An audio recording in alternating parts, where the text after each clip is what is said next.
arahan, yaitu membuat nasi goreng. Nasi goreng itu perlu langkah kan?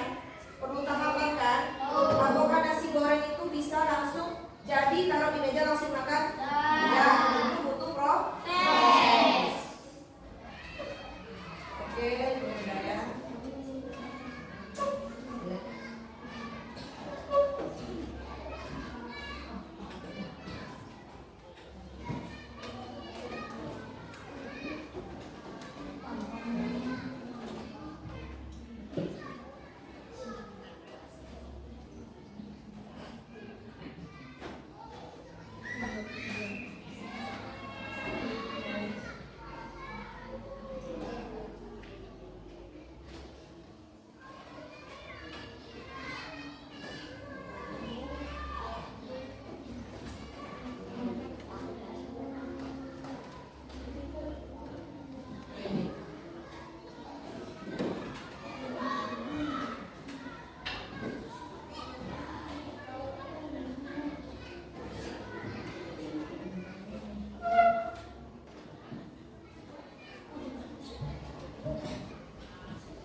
Bastian nengok kan? Terus kalau ibu perintah 2 kali berarti Bastian bergerak. Nah, sama dengan itu. Berarti kalau instruksinya salah atau tidak benar, robot akan melakukan hal yang salah pula. Jadi coding tadi ialah robot yang bekerja atau berbuat sesuai dengan perintah manusia. Silakan duduk. Tepuk tangan untuk Bastian.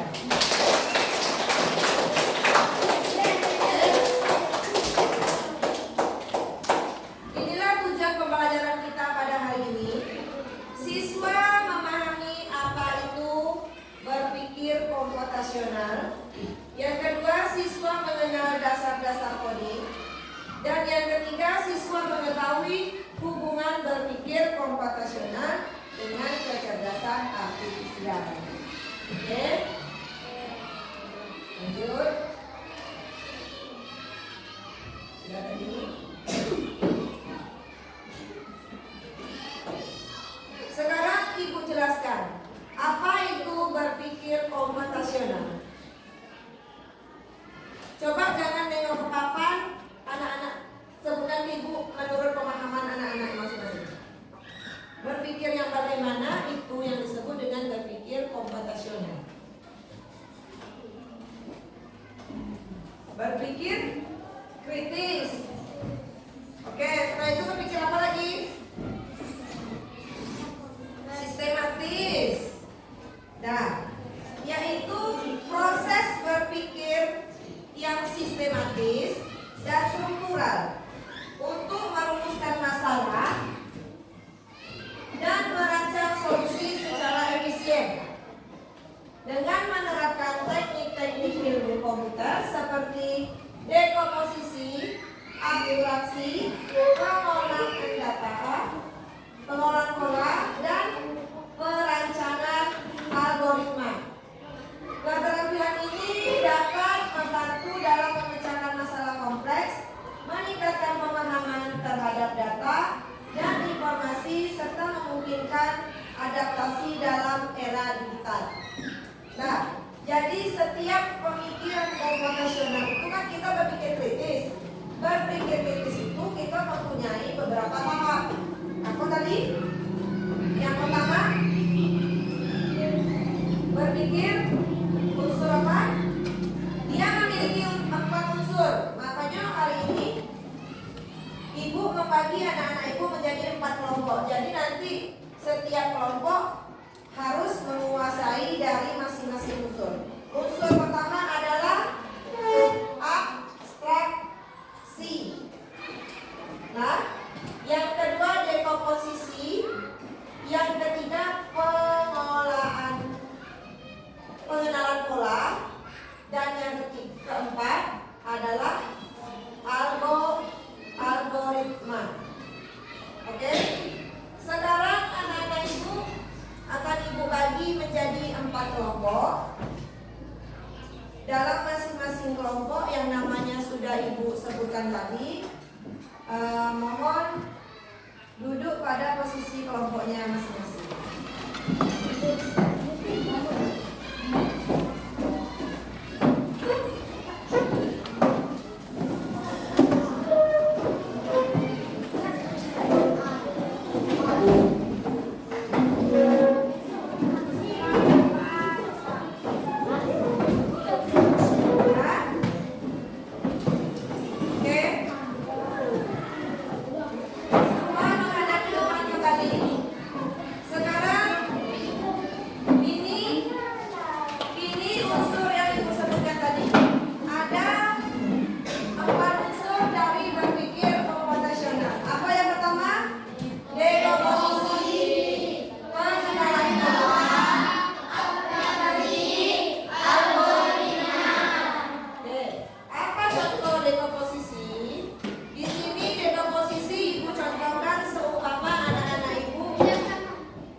dekomposisi untuk menyiapkan nasi goreng.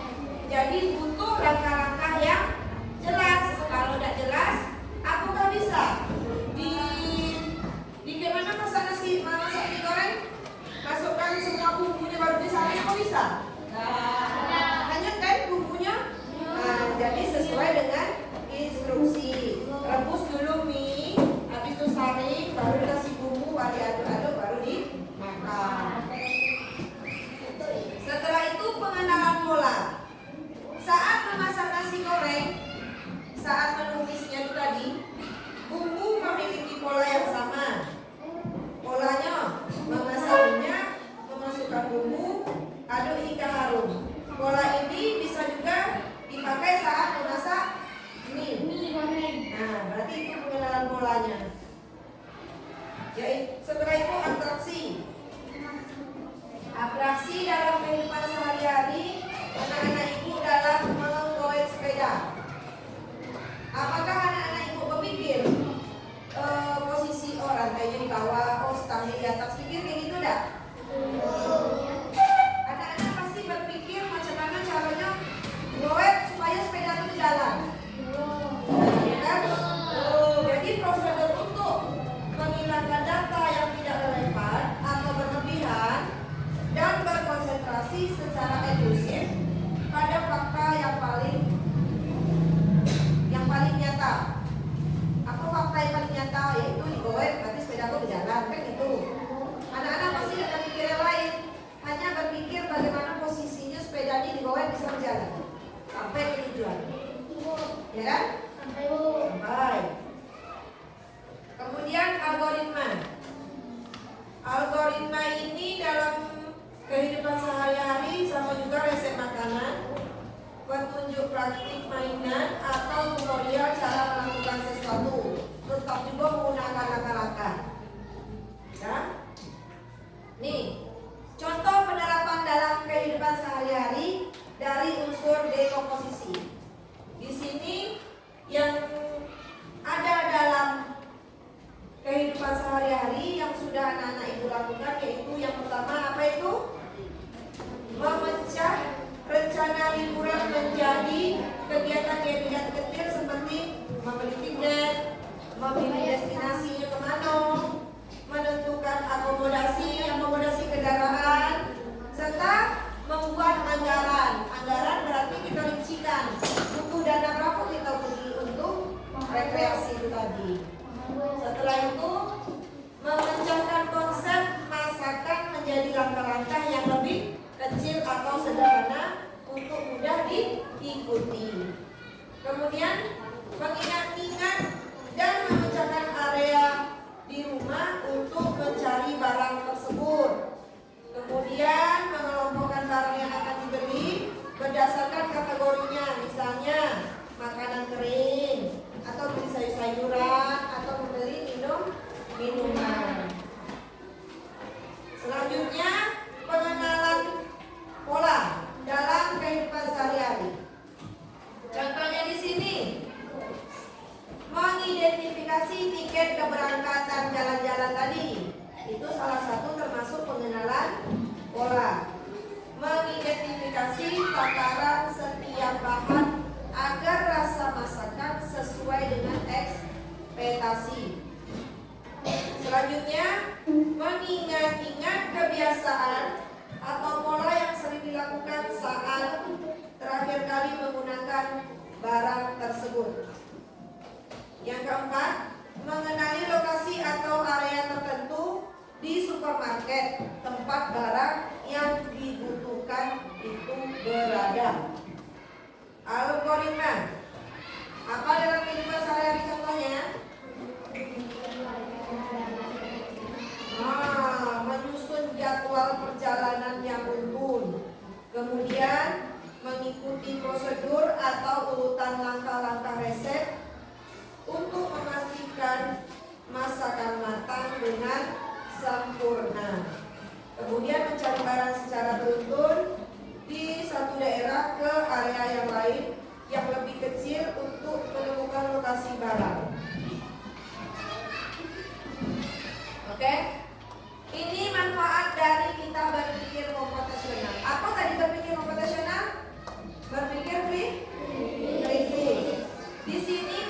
keempatnya, melatih kemampuan berpikir yang logis dan struktur. Makanya sering ibu sebutkan, berpikir dulu baru berbicara. Tentukan dulu apa yang akan kamu keluarkan, apa yang akan disebut baru dikeluarkan. Kita pikirkan dulu.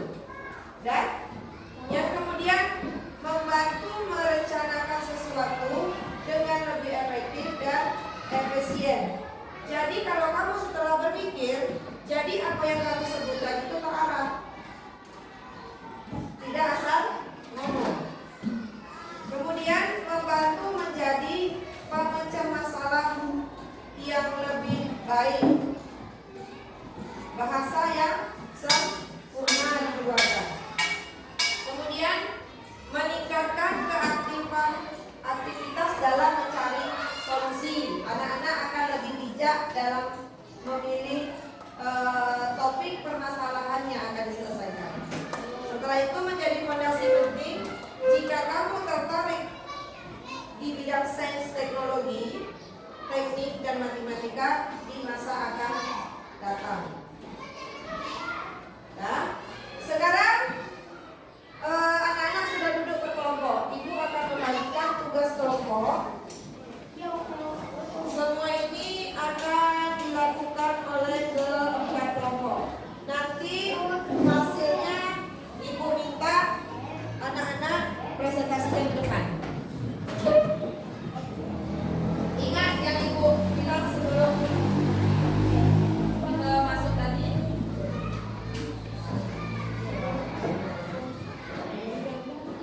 Satu tim harus bekerja semua. Oke, satu tim harus bekerja semua tanpa ada bicara.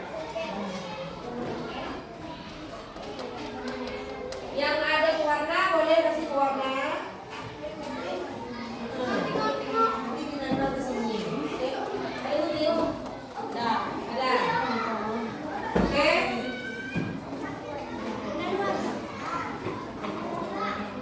Warna, udah mungkin ada satu warna. Yang soal.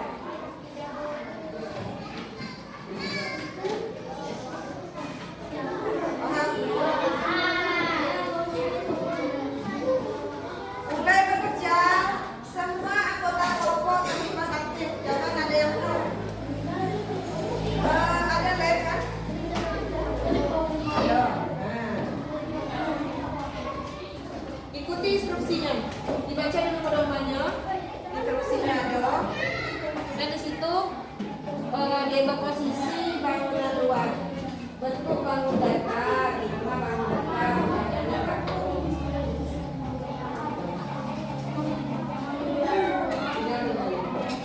Jadi nanti kita mau kita dulu.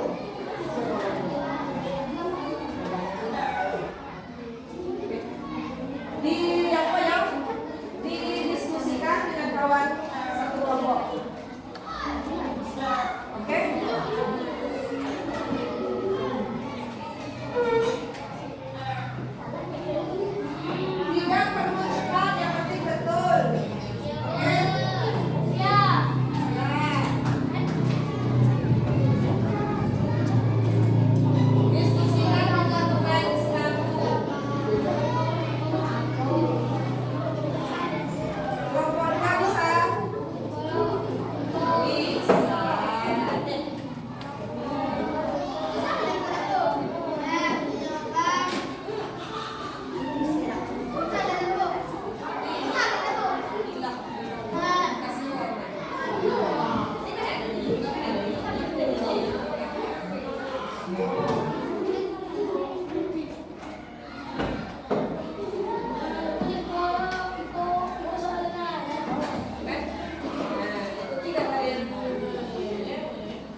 Empat.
yang relatif singkat.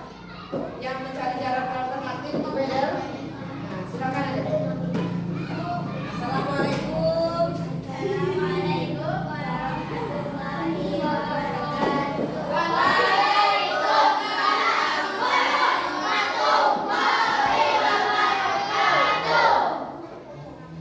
Baiklah, kami dari kelompok 3 akan mempresentasikan ke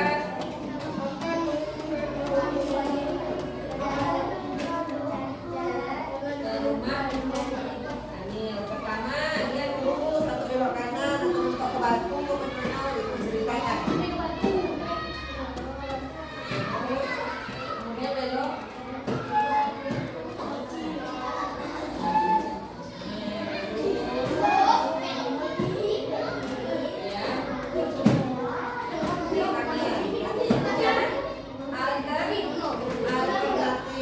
Oke, tepuk tangan dulu untuk kelompok 3.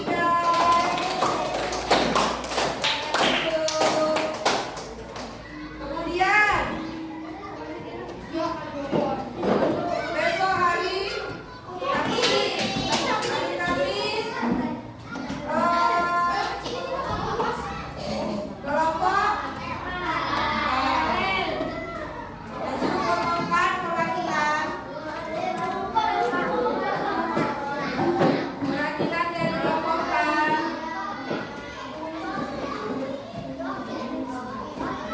Kelompok 4 akan mempresentasikan ini unsur.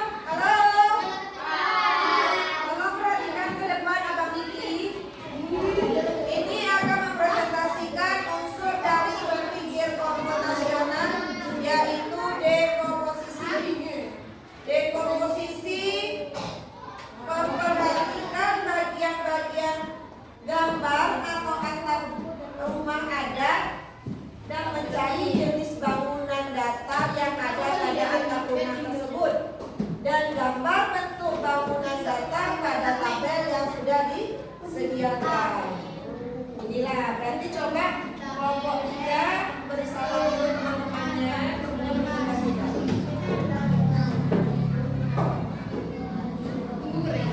Waalaikumsalam warahmatullahi wabarakatuh. Baiklah, kami dari kelompok 4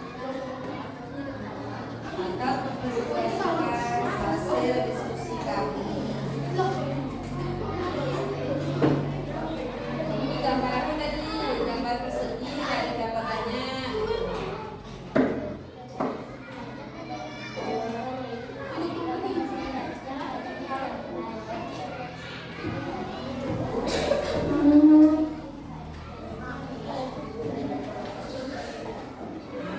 Oke, tepuk tangan untuk kelompok 4.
dalam pemahaman materi Ibu pada pagi hari ini.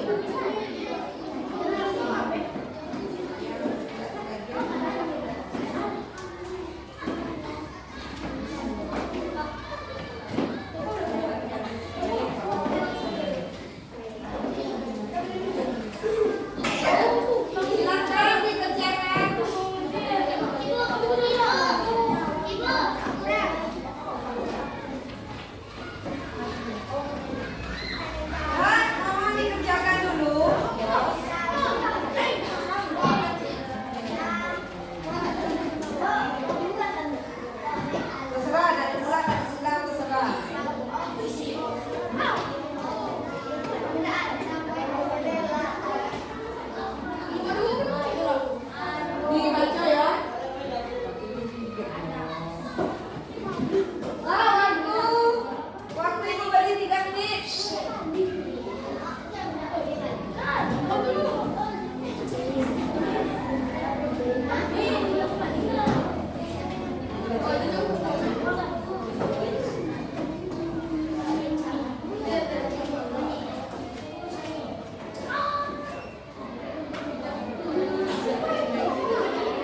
atau yang tidak relevan.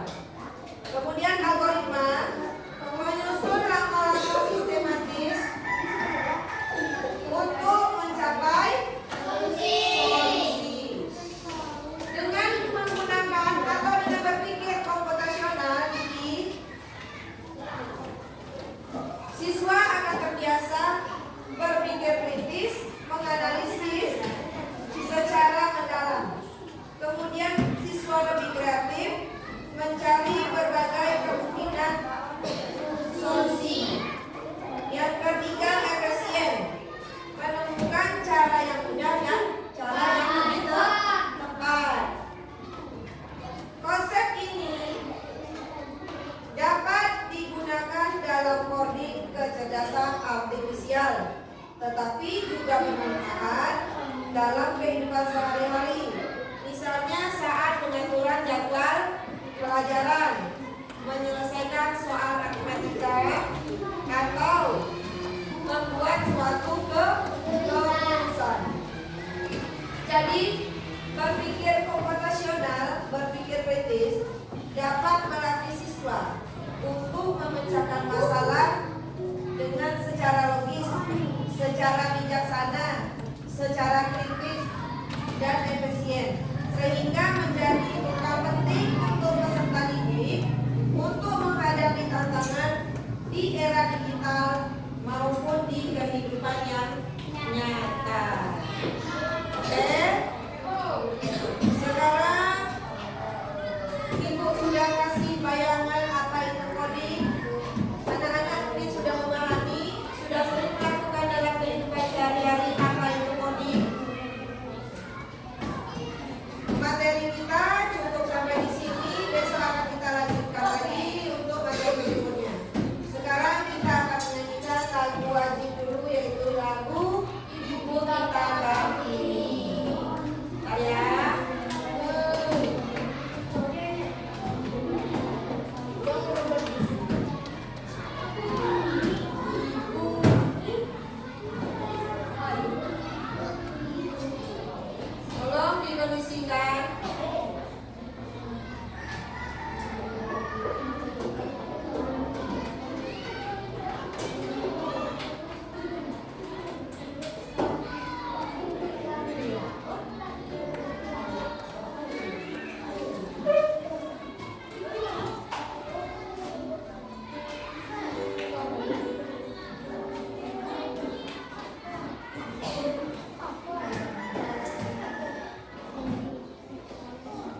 untuk mengakhiri pembelajaran hari ini. Siap, gerak, salam.